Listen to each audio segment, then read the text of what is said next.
নমস্কার বন্ধুরা, ভারতের ইতিহাসে সবচেয়ে বড় ডিফেন্স ডিল করতে চলেছে মোদী সরকার। হ্যাঁ বন্ধুরা, ভারতীয় বায়ুসেনা প্রতিরক্ষা মন্ত্রণালয়কে 114টি রাফেল ফাইটার জেট কেনার প্রস্তাব দিয়েছে, যেগুলো মেক ইন ইন্ডিয়া প্ল্যাটফর্মের অধীনে ভারতেই তৈরি করা হবে। আর এবার যখন ভারত সরকার ফ্রান্সের রাফেল নির্মাতা কোম্পানি ডাসো এভিয়েশনের সাথে এই ডিল সাইন করবে, তখন এটি একটি ইতিহাস হয়ে রইবে। কারণ এত বিশাল অ্যামাউন্টের ডিফেন্স ডিল এর আগে কখনোই করেনি ভারত। প্রায় 2 লাখ কোটি টাকারও বেশি মূল্যের হতে চলেছে এই ডিল। যদি আমেরিকি ডলারে হিসাব করেন তাহলে প্রায় 24.1 বিলিয়ন ডলার। ভারতীয় বিমান বাহিনীর কাছ থেকে এই প্রস্তাব আসার সাথে সাথে চীন এবং পাকিস্তান তো ভয়ে কাতরাচ্ছে, কিন্তু আমেরিকা কাতরাচ্ছে আফসোসে। সম্পূর্ণ বিষয়টি বিস্তারিত জানানোর আগে একটাই অনুরোধ, চ্যানেলটি সাবস্ক্রাইব করে বেল আইকনটি প্রেস করবেন, যেন এই ধরনের ইনফরমেশন দ্রুত আপনাদের কাছে পৌঁছে যায়। তো চলুন শুরু করি। ভারত যখন এমআরএফের ডিলের মাধ্যমে 114টি ফাইটার জেট কিনতে চেয়েছিল, তখন আমেরিকাও তাদের EF-18 এবং F-35 নিয়ে ময়দানে নেমেছিল। কিন্তু ডিফেন্স ডিলের ক্ষেত্রে সবচেয়ে ইম্পর্ট্যান্ট হলো ভরসা। আমেরিকাকে ভরসা করা যায় না। তার উপর বর্তমানে আমেরিকা এবং ভারতের মধ্যে কি চলছে তা আপনারা সবাই ভালোভাবে জানেন। আর F414 ইঞ্জিন দিতে দেরি করা, টেকনোলজি ট্রান্সফার করতে আনাকানি করা, আবার ভারতের আভ্যন্তরীণ বিষয়ে নাক গলানো ইত্যাদি কর্মকাণ্ড করে আমেরিকার নিজের পায়ে নিজেই কুড়াল মেরেছে। এখন এই এমআরএফ ডিল চলে গেছে আমেরিকার প্রতিদ্বন্দ্বী ফ্রান্সের কাছে। আর তাই আমেরিকার এখন ফ্যাল করে তাকিয়ে থাকা এবং আফসোস করা ছাড়া আর কোনো উপায় নাই।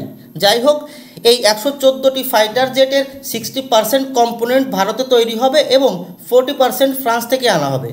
আপনাদের অবশ্যই মনে আছে যে ভারত ফ্রান্সের সাফরান কোম্পানির সাথে একটি ইঞ্জিন ডিল করেছে, যার মাধ্যমে দুই দেশ মিলে একটি 120 কিলোনিউটন থ্রাস্টের জেট ইঞ্জিন তৈরি করবে। তো এই রাফেল ফাইটার জেটগুলোতে এমনভাবে স্পেসিফিকেশনস রাখা হবে যাতে করে ভবিষ্যতে দরকার পড়লে এই ইঞ্জিন লাগিয়ে আপগ্রেড করা যায়। বন্ধুরা, যারা ভিডিওটি এই পর্যন্ত দেখছেন তাদের কাছে অনুরোধ রইল শেষ পর্যন্ত দেখবেন, কারণ শেষে কয়েকটি ইম্পর্ট্যান্ট প্রশ্নের উত্তরে আপনাদের কী মত তা জানাটা খুবই জরুরি।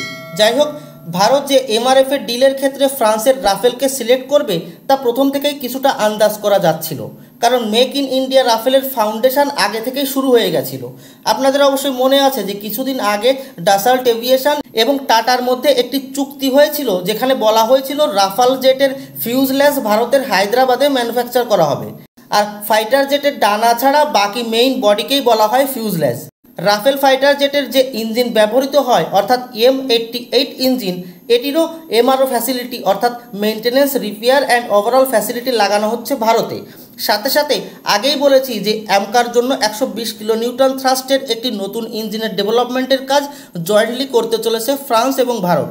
মোট কথা, সব কিছু দেখে এটাই মনে হয় যে ভারতের রাফেল ফাইটার ম্যানুফ্যাকচারিংয়ের প্রসেসগুলি আগে থেকে স্ট্যাবলিশ করে চলেছে ভারত এবং ফ্রান্স। তাই এটা বলাই যায় যে 114টি ফাইটার জেট আসতে খুব বেশি দেরি হবে না। ভারতীয় বিমান বাহিনী আগে থেকেই রাফাল ফাইটার জেট ব্যবহার করছে। এখন প্রশ্ন হলো, এই 114টি ফাইটার জেট আগের 36টি ফাইটার জেটের তুলনায় কতটা অ্যাডভান্স হতে চলেছে। তো ভারতের কারেন্ট 36টি জেট হলো F3R ভ্যারিয়েন্টের, আর নতুন 114টি ফাইটার হবে F4 ভ্যারিয়েন্টের। F3R ভ্যারিয়েন্টের তুলনায় F4 এর সেন্সর্স আরও বেশি ইমপ্রুভড, র্যাডার আরও বেশি শক্তিশালী ইলেকট্রনিক ওয়ারফেয়ার সুইট, নতুন helmet display capability, upgraded data link and communications, weapons and software improvement সহ আরও অনেক আপডেটেড ফিচারই রয়েছে এই ভ্যারিয়েন্টে।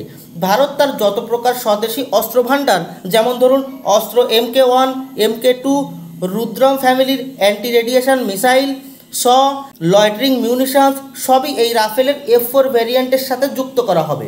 অর্থাৎ ভারতের স্বদেশি অস্ত্র রাফেলের সাথে ইন্টিগ্রেট করতে যতটুকু বা যে স্পেসিফিক সফটওয়্যার ইনফরমেশন এবং সোর্স কোডের প্রয়োজন হবে তা সব ভারতকে প্রোভাইড করবে ফ্রান্স। এই F4 ভ্যারিয়েন্টের নেটওয়ার্ক এবং ইনফরমেশন সেন্ট্রিক যুদ্ধ ক্ষমতা সম্পর্কে জানলে অবাক না হয়ে পারবেন না। যেমন ধরুন, সাধারণত ফাইটার জেট তার র্যাডারের মাধ্যমে যে টার্গেট দেখতে পায় তার উপরেই মিসাইল ফায়ার করতে পারে, কিন্তু রাফেলের F4 ভ্যারিয়েন্টটি এতটাই অ্যাডভান্স যে আমাদের যে কোনো ড্রোন বা ফাইটার জেট বা অ্যাওয়াক্স যদি কোনো টার্গেট দেখতে পায় তাহলে ওই সব ইনফরমেশন সোজা চলে আসবে রাফেলের কাছে। আর রাফেল তার নিজস্ব র্যাডারকে চালু না করেই শুধুমাত্র অন্যান্য ড্রোন, ফাইটার জেট বা অ্যাওয়াক্সের দ্বারা পাঠানো ইনফরমেশনকেই লক করে মিসাইল ছুড়তে সক্ষম হবে। আর ফাইটার জেট যখন তার নিজস্ব র্যাডার বন্ধ করে রাখে তখন তাকে খুঁজে বের করা শত্রুদের জন্য খুবই কঠিন হয়ে পড়ে, বলতে পারেন প্রায় অদৃশ্য হয়ে যায়। মোট কথা, রাফেলের এই F4 ভ্যারিয়েন্ট ভারতীয় বায়ুসেনাকে বহুগুণে শক্তিশালী করে তুলতে চলেছে। তো এখানে একটি প্রশ্ন আসতে পারে, তা হলো আমেরিকি F-35 মতো রাশিয়ার Su-57ও কি ভারতের নজরের বাইরে চলে গিয়েছে? তো একটি তাজা রিপোর্ট বলছে ভারত Su-57কেও এখনও ক্যান্সেল করেনি। আর কয়েকদিন আগেই আপনাদেরকে জানিয়েছিলাম যে রাশিয়ান একটি টিম ভারতের নাসিকে অবস্থিত হ্যালের ফ্যাক্টরি ইন্সপেকশনসে এসছে। এখন রিপোর্ট বলছে যে ভারত Su-57ও কিনবে, বেশি মাত্রায় না হলেও 2 থেকে 3 স্কোয়াড্রন। যাই হোক, এতক্ষণ ধরে এইসব ইনফরমেশন দেখার পর আপনারা অবশ্যই খুশি হয়েছেন।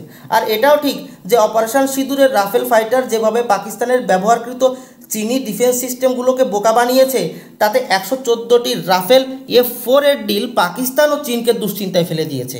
কিন্তু নিজেদের শক্তি বৃদ্ধির বিষয়গুলি জানার সাথে সাথে নিজেদের প্রকৃত দুর্বলতা জানাটাও সমান জরুরি। এবার যা বলতে চলেছি তা একটু খেয়াল করে শুনবেন। এই মুহূর্তে ভারতীয় বায়ুসেনায় 42 স্কোয়াড্রন ফাইটার জেট থাকার কথা থাকলেও রয়েছে মাত্র 31 স্কোয়াড্রন। আবার এই মাসেই MiG-21-এর 2 স্কোয়াড্রন বাদ পড়তে চলেছে, অর্থাৎ ভারতীয় বায়ুসেনার কাছে অ্যাক্টিভ ফাইটার জেট থাকছে 29 স্কোয়াড্রন। আগামী 10 বছরে অর্থাৎ 2035 সাল নাগাদ যদি সব কিছু খুব ভালোভাবে চলে, তাহলে তেজাস, রাফেল, অ্যামকা এবং যেসব ফাইটার জেট এখন অ্যাক্টিভ রয়েছে তা সবের পরিমাণটা ঠিক এই রকম হতে চলেছে। রাফেল ফাইটার জেট বর্তমানে অ্যাক্টিভ আছে 2 স্কোয়াড্রন, 114টি অর্থাৎ 6 স্কোয়াড্রন মিলিয়ে total 8 squadron. Tejas Mk1, Mk2 সব যদি ঠিকঠাক থাকে তাহলে 14 squadron. Su-30 MKI 12 squadron. AMCA যদি সব কিছু ঠিকঠাক থাকে তাহলে 2 স্কোয়াড্রন। মিরাজ, জাগুয়ার মিলিয়ে 4 স্কোয়াড্রন, অর্থাৎ টোটাল 34 থেকে 40 স্কোয়াড্রন।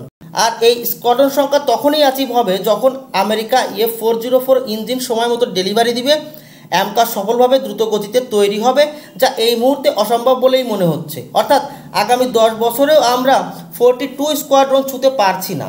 আবার এই 10 বছরে মিরাজ এবং জাগুয়ারের মতো পুরনো ফাইটার জেটও তাদের লাইফ টাইম পার করে ফেলবে, এগুলোকে বাদ দেওয়া লাগবে।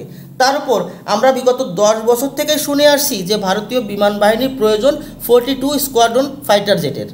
10 বছর আগে আমাদের উপর যে সিকিউরিটি থ্রেট ছিল তা কি বেড়েছে নাকি কম হয়েছে?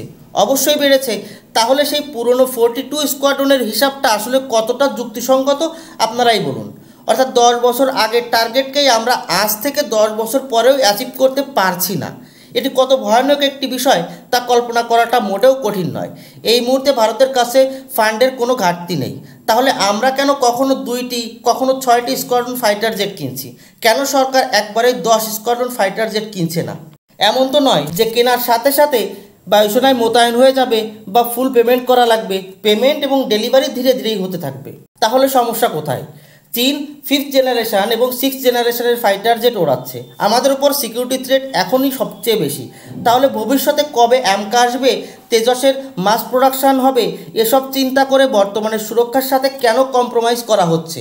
তেজস, অ্যামকা যেভাবে চলছে সেভাবে চলুক, কিন্তু যখন অন্য দেশের সাথে ফাইটার জেটের ডিল করাই লাগছে, তাহলে একবারেই 10 স্কোয়াড্রন কিনে কেন খেলা খতম করা হচ্ছে না? এ বিষয়ে আপনাদের মতামত অবশ্যই কমেন্ট করে জানাবেন। ধন্যবাদ। জয় হিন্দ।